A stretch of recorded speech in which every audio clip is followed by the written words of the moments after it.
Elhamdülillahi Rabbil alemin. Ve sallallahu ve sellem ala hayri halqi Muhammed ve ala alihi ve sahbihi ecma'in. Nafil namazlar bölümün ulandısı.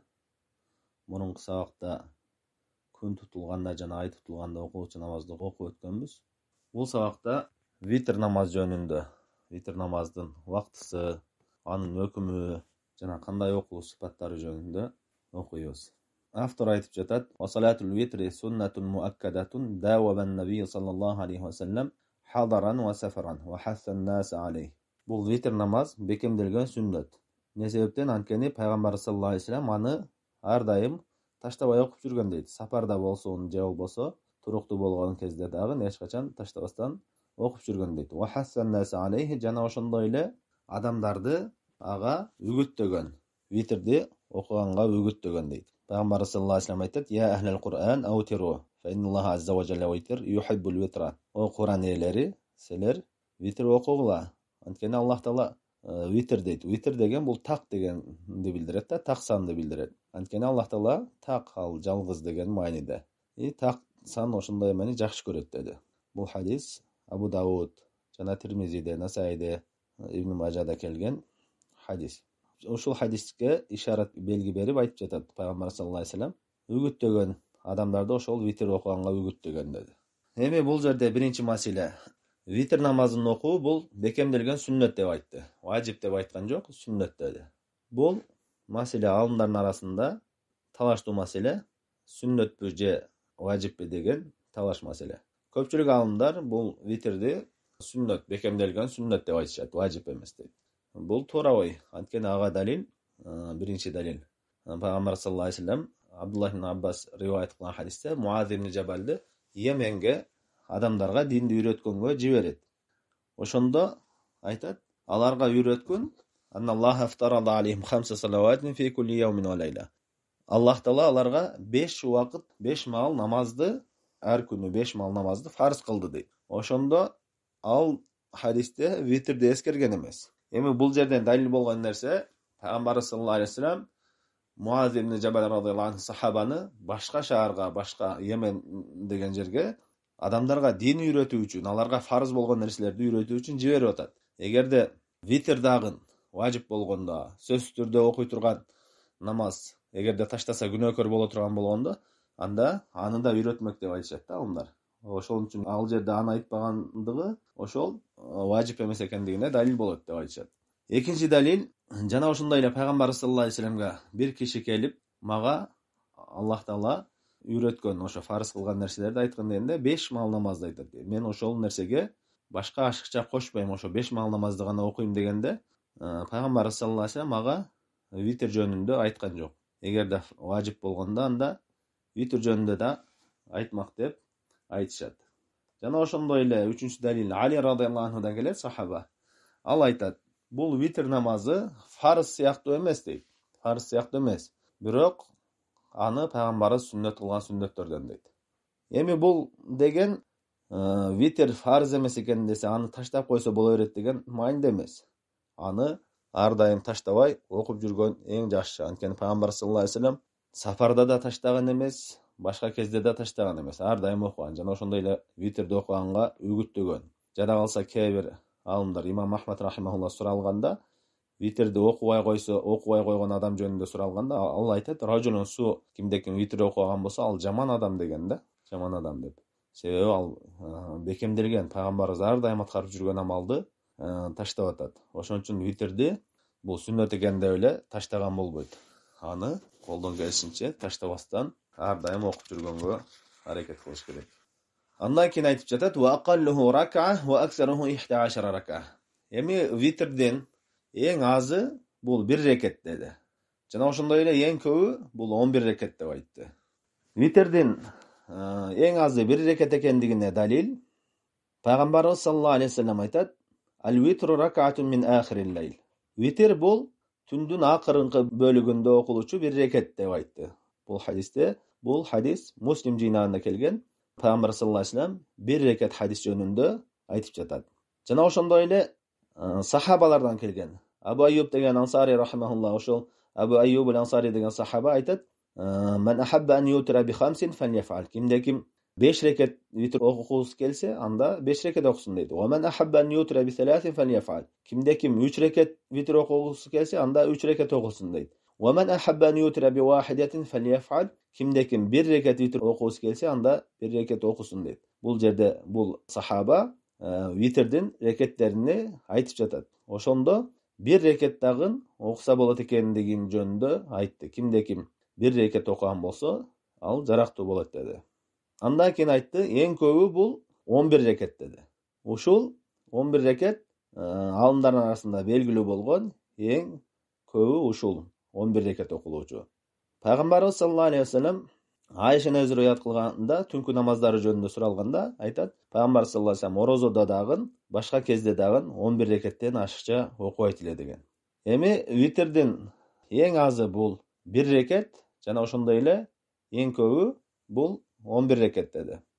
Бул алым ушинтип эң азыны жана эң көбүнү айтып койду. Кыскача эле эң азыны, эң көбүнү айтып койду. Эми биз кээ бир сыпаттарына токтолуп кете турган болсок, витрдин кандай сыпаттары бар, кандай окулат?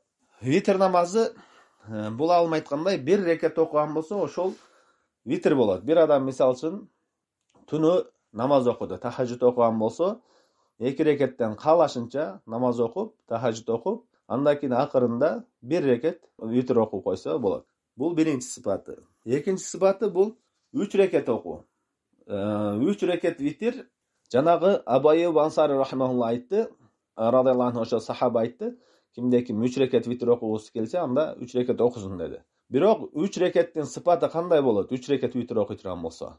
3 рекетти витр окуганда 3 сыпатта окулат. Биринчи сыпаты бул шам намазына окшоо эле окулат. Биринчи рекет окулуп, экинчи рекет окулуп, экинчи рекетте тахажжуд ат-тахиятка отуруп, ташаххудка. Андан кийин туруп, кайра 1 рекет окуп, ошол витр. Ошол 3 рекет бөлбөй туруп, бирок ташаххудка отурулат. Ошо менен 3 рекет витр болот. Бул бизде таркаган сыпаттары. Эң белгилүү болгон, бул Кыргызстанда Ханафи мазхабы боюнча белгилүү болгон сыпаты. Экинчи сыпаты 3 рекеттин. Бул 2 рекет окуп, биринчи 2 рекет окуп, салам берип, андан кийин 1 рекетти өзүнчө окуу. Бул дагы витрдин 3 рекет окулуу сыпаты. Үчүнчү сыпаты болсо, 3 рекетти удама-удан катарынан эле окуу. Экинчи рекетте да ташаххудка отурбастан эле 3 рекетти катарынан окуу. Бул 3 сыпаттагын алымдар айтат, 3 сыпаттагын окуу сүннөт. Кайсысында окуса дагы жарактуу боло берет. Бирок ушул үчөөнүн эң жакшысы кайсы дегенде, алымдар айтат, 2 рекет окуп, салам берип, андан кийин 1 рекет окуган ошол эң жакшысы деп. Бул 3 рекет окуунун сыпаты. 3 рекет окуунун ушундай 3 сыпаты. Андан кийинки сыпат бул 5 рекет. 5 рекет окуганда катарынан эле удасынан үзбөй туруп 5 рекетти бир окуу, бул дагы сүннөт болгон сыпаттардан. Пайгамбарыбыз саллаллаху алейхи ва саллям витрди 5 рекетте окучу. Бирок буга жанакы 5 рекеттагы сүннөт экендигине далил жана Абу Айюб Ансари рахимахулла айтты. Кимде ким 5 рекет витр окугусу келсе, анда 5 рекет окусун деди. Жана ошондой эле хадисте келет, Умму Салама радиаллаху анха айтат, "Кана наби саллаллаху алейхи ва саллям ютиру би 5 ва би 7 ва ла яфсилу байнахунна би салам ва ла калам." Пайгамбарыбыз саллаллаху алейхи ва саллям 5 рекет менен витр окучу, кээде 5 рекет менен, кээде 7 рекет менен окучу, алардын ортосуна салам менен дагы, сөз менен дагы эч кандай үзбөстөн окучу деди. Бул хадис Имам Ахмадда келет, жана ошондой эле Насаиде келет. Андан кийин Муслимде келген хадисте Пайгамбар саллаллаху алейхи ва саллям Айшаны өзү риwayat кылат. Кана Расулуллах саллаллаху алейхи ва саллям юсалли минал лейли 13 ракаат. Ютиру мин залика би 5 ла яджлису фи шайин илля фи ахириха. Бул Муслимде келген хадисте Пайгамбар саллаллаху алейхи ва саллям жөнүндө витр жөнүндө айтат. Айшаны өзү айтат. Пайгамбарыбыз саллаллаху алейхи ва саллям түнү 13 рекет намаз окучу дейт. 13 рекет намаз окучу, ошолордун 5өөнү витр кылып окучу дейт. 5 рекетини витр кылып окучу дейт. Ал 5өөнүндө дейт, эч бир ташаххудка да отурбачу дейт. Катарма-катар удама-уда окучу, жана ошондой эле салам бербестен акырында гана салам берчү дейт. Демек, биринчи сыпаты 1 рекет болсо, экинчи сыпаты 3 рекет, 3 рекет 3 сыпатта окулат деп айттык. Жана үчүнчү сыпаты бул 5 рекет. Андан кийин 4-нчү сыпаты бул 7 рекет. 7 рекет витр окуса дагы болот. Буга дагы жанагы Абу Айюб Ансари рахимахулла сахабанын айткан сөзү кимде ким 7 рекет витр окугусу келсе, анда 7 рекет окусун деди. Бирок 7 рекет окуганда кандай окуйт? 6 рекетти удамада окуйт дагы, 6-чы рекетте ташаххудка отурат, анан туруп кайра 1 рекет окуп салам берет. Же болбосо 9 рекет, андан кийинки сыпат 9 рекет. 9 рекет дагы ошондой окулат. 9 рекет катарынан окулат дагы, 8-чисиде ташаххудка отурат дагы, андан кийин 9-чы рекетти окуйт. Бул сыпатка далил Муслимде келген хадисте Айша эне риwayat кылат. Пайгамбар саллаллаху алейхи вассалам кана юсалли 9 ракаатин. Пайгамбар саллаллаху алейхи вассалам 9 рекет окуйт эле дейт. Ла яджлису фиха илля фис-самина. Ал бир да рекетинде отурбайт эле, бир гана 8-чи рекетте отурат эле дейт. Андан кийин зикирлерди кылып, ошо ташаххудты айтып, сумма якуму фа юсалли ат-тасиа. Андан кийин не дейт? Кайра 1 рекет окучу дагы, андан кийин ташаххуттарды окуп, анан салам берчи дейт. Демек, 9 рекет окуганда дагы бир да үзбөстөн, бир да отурбастан 8 рекет окуп, 8-чи рекетте ташаххудка отуруп, андан кийин не болот? 9-чу рекетти өзүнчө окуп коет. Эми ушул сыпаттарыны да башкача сыпаты 7 рекет окуганда, 9 рекет окуганда, же болбосо 11 рекет окуганда алымдар айтат, эгерде 2 рекеттен окуса да туура болот. Мисалы үчүн 2 рекет, ар бир 2 рекетте салам берип, акырында 1 рекетин витр кылса. Мисалы үчүн 5 рекетте окуй турган болсо, 2 рекеттен 2 жолу окуйт дагы, анан 1 рекетти өзүнчө окуйт. Жана ошондой эле 7 рекетте окуса дагы 2 рекеттен 3 жолу окуйт дагы, 1 рекетти өзүнчө окуйт. 9 рекетте окуган болсо дагы ошондой окуйт. 11 рекет окуса да ошентип окуса болот. Пайгамбар саллаллаху алейхи вассалам айтат, салатул лейли масна, түнкү намаз бул 2 рекеттен деп айткан. Ошон үчүн витрдин сыпаттары, окулуу сыпаттары ушул 2 рекеттен окуса болот. Же болбосо 3 рекетти бир жалпы эле окуп койсо болот, 5 рекетти жалпы эле окуп койсо болот, 7 рекетти окуса болот, 9 рекетти окуса болот. Ошентип ал рекеттерди жанакындай 2 сыпатта окулат.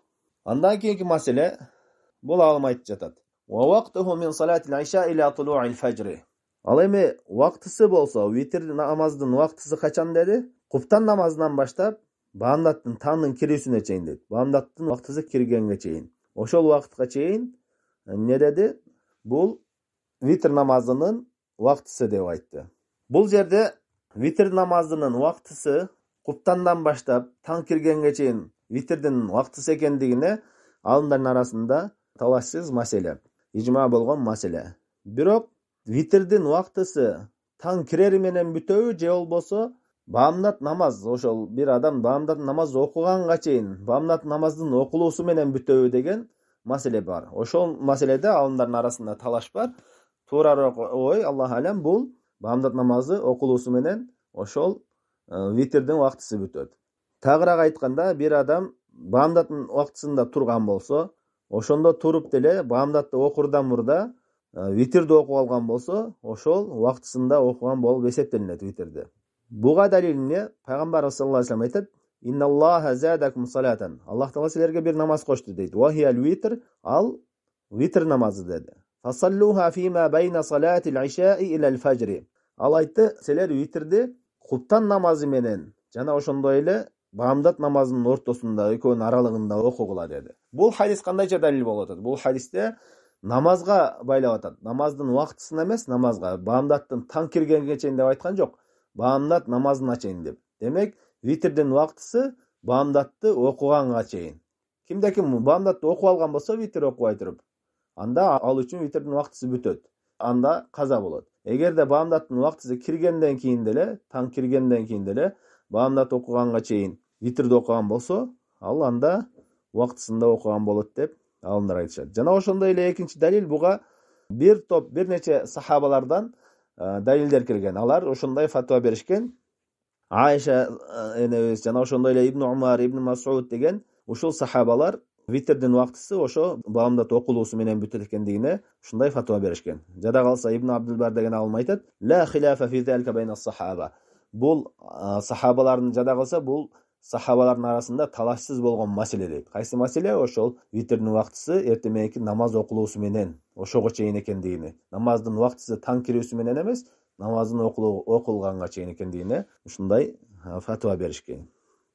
Бирок кайсынысы жакшыраак дегенде, Бул талашсыз алымдардын арасында талашсыз болгон таң киргенге чейин окуганы жакшы. Витрди куптандан кийин башталса убактысы таң киргенге чейин. Азыр баамдаттын убактысы мисалы 6:15 6:20 ошо азандын убактысы кирет да. Ошого чейин таң киргенге чейин. Ошол азандын биринчи убактысы киргендеги таң кирген болот. Ошого чейин окуган бул жакшы. Витрди ошого чейин окуган жакшы. Анткени пайгамбар саллаллаху алейхи вассалам айтат: "Иза хашия ахадакум субх салла рак'атан вахида тутир лаху ма qad salla." Эгерде силердин бирөөңөр түннү таң атып кетүүсүнөн корккон болсо, анда бир рекет окуп, тахажжутуна ошо витр кылсын дейт да акырында.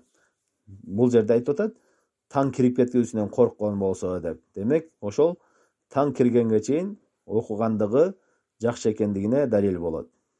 Бул эми витрдин бүтүү убактысы, башталуу убактысы куптан намазынан деп айттык. Бул куптан намазынан дегенде, бул жерде дагы намазга байланыштуу. Намазга. Эгерде куптанды окугандан кийин эле дароо витр башталат. Бир адам мисалы үчүн куптанды жамаат менен окуган эмес болсо, ал куптанды кечиктирген болсо, бирок куптандын убактысы кирди. Ошондо витрди окуп ала берсем болобу деп витр окуп алса, болбойт. Анткени бул витрдин убактысы куптан намаз окулуусу менен болот. Окулуусу менен. Баамдат сыяктуу эле. Куптандын убактысы кирүүсү менен эмес. Бул айырмасы кандай? Эгерде витрдин убактысы куптандын убактысы кирүүсү менен болот деп айта турган болсок, анда куптан окубаса деле витр окуп ала берсе боло берет деген майн чыгат. Витри туура боло берет деген. Туурасы эмне? Куптан окулуусу менен. Бир адам куптанды кечиктирип окуган болсо, качан куптанды окугандан кийин, андан кийин ал үчүн витрдин убактысы башталат. Ошондой эле бир адам сапарда жүргөн болсо, сапарда жүрүп куптанды шамдын убактысында кошуп, жам кылып, бириктирип окуган болсо, ал үчүн ошол убакыттан баштап витр окуса боло берет ал үчүн дагы. Жана ошондой эле бир адам унутуп калып куптанды даратсыз окуп алган болсо, кийин кайра дарат алып ортосун куптанды окугандан кийин витр окуган болсо, анда эмне кылыш керек? Ал адам кайра эстегенден кийин куптанды дарат алып кайрадан окуш керек да ал. Куптанды дарат алып кайрадан окугандан кийин витрди дарат менен окуган болсо деле куптандан кийин кайра витрди окуш керек болот. Ошон үчүн бул намаздын убактысы эмне? Куптан окулуусуна байланыштуу, куптан намазына байланыштуу. Куптанды окуган болсоң, андан кийин окусаң болот. Эгерде куптан окуган эмес болсоң, анда витрди окусаң болбойт деп алымдар ушундай айтышат. Анткени пайгамбар саллаллаху алейхи вассалам айтты, бул намаз ошо куптан менен баамдаттын ортосунда деп. Андан кийин бул алым айтып жатат. Вал афдал ан якуна ахира салатихи дейт. Бул намаз эң акыркы намаз болгону түндө, эң акыркы намаз болгону эң жакшысы деди. Тагыраак айтканда, куптанды окудук, андан кийин сүннөттү окудук, андан кийин бирөө тахажжуд окуйм деди. Канча рекет болсо деле түнкү намазы окуган болсо, эң акырында таңга чейинки эң акыркы намазы бул витр болуш керек дейт. Пайгамбар саллаллаху алейхи вассалам айтты: "Кама кала наби саллаллаху алейхи вассалам, иж'алу ахира салатикум бил-лейли витра", муттафакун алейх. Хадисте айтып жатат, Пайгамбар саллаллаху алейхи вассалам айткан сыяктуу эле, силер эң акыркы намазыңарды витр кылгыла деди. Бул хадис Бухари Муслимде келет. Андан кийин айтып жатат: "Ва кала ман хафа ан ла якума ахирал лейл фальютир аввалаху". Пайгамбарыбыз хадисте айтып атат, ким түнүн акырында тура албай калам деп корко турган болсо, анда башында окуп алсын дейт витрди. "Ва ман тама ан якума ахираху фальютир ахирал лейл". Ким түнүн акырында тургусу келген болсо, турууну жакшы көргөн болсо, анда витрини акырында окусын деди, түндүн акырында. Fa inna salata akhiral layli mashhudatun wa zalika afdal. Анткени түндүн акыркы бөлүгүндөгү намаз бул не күбөлүк берилген жакшы намаз деп атат. Ошол эң жакшысы деди Пайгамбар саллаллаху алейхи вассалам. Бул хадис Муслимде келген. Бул хадисти эскерди. Демек, витрди эң акырында жана ошондой эле түндүн эң акыркы бөлүгүндө окуган бул жакшы, эң жакшысы. Бирок эрте окуп алса эчтеке болбойт. Эрте окуп алса деле туура боло берет. Жакшысы кайсы десе, түндүн эң акыркы бөлүгүндө окуган ошол жакшы. Ушул жерге чейин витр намазы бүтөт. Буюрса кийинки сабакта калган намаздарды улантабыз. Саллаллаху алейхи ва саллям аля хайр халқи Мухаммад ва аля алихи ва сахбихи ажмаин.